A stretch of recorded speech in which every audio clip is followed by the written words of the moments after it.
तर मराठवाड्यातील आडसाली 8632 या ऊस प्लॉटचा प्रयोग आम्ही यावर्षी करत आहोत।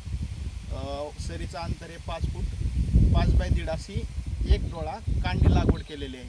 तर ऊसाची लागवड केलेली आहे 1.5 फुटावर, तुम्ही इथं बघू शकता।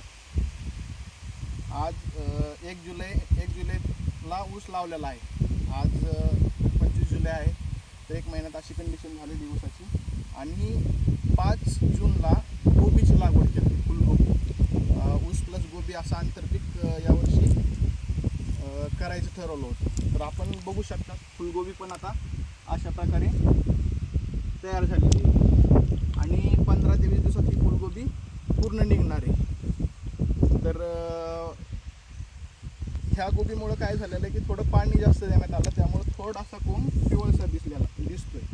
तर पुढची ड्रिचिंग आम्ही करणार आहे ह्युमिक, झिंक आणि फेरस अशी ड्रिचिंग करून हा जो पिवळसरपणा आहे हा कमी होईल। या प्लॉटचे प्रत्येक 10 दिवसाला आपल्याला व्हिडिओ यूट्यूबला पाहायला मिळेल। नक्कीच मराठवाड्यात यावर्षी आम्ही या प्लॉटवर चांगला प्रयोग करून 100 टनाचा ॲव्हरेज गाठण्याचा प्रयत्न करणार आहोत। व्हिडिओ जर आवडला असेल तर नक्कीच लाईक आणि शेअर करायला विसरू नका। धन्यवाद।